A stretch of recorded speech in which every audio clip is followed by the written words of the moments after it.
বিসমিল্লাহি রহমানির রহিম। আসসালামু আলাইকুম প্রিয় দর্শকবৃন্দ।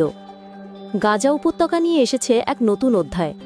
বহু মাসের যুদ্ধ ও ধ্বংসের পর অবশেষে প্যালেস্টাইনিরা এক যুগান্তকারী সিদ্ধান্ত নিয়েছে, গাজা পরিচালনা করবে একটি প্রযুক্তিবিদ কমিটি, যারা রাজনৈতিক দলের পরিবর্তে দক্ষতা ও অভিজ্ঞতার ভিত্তিতে নির্বাচিত হবে।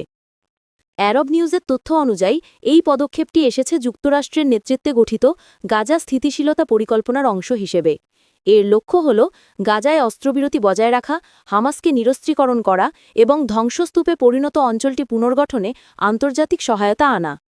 সূত্র বলছে, এই কমিটিতে থাকবেন নির্দলীয় বিশেষজ্ঞ, প্রকৌশলী ও প্রশাসনিক প্রযুক্তিবিদরা।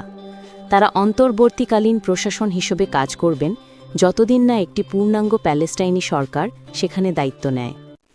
এদিকে মিশর, কাতার এবং সৌদি আরব সহ মধ্যপ্রাচ্যের কয়েকটি দেশ এই উদ্যোগে সমর্থন জানিয়েছে।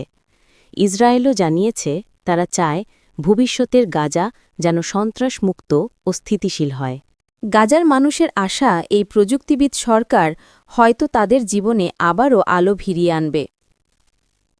আল্লাহ তাআলা যেন গাজার মানুষের জন্য শান্তি, নিরাপত্তা ও স্থিতিশীলতা দান করেন।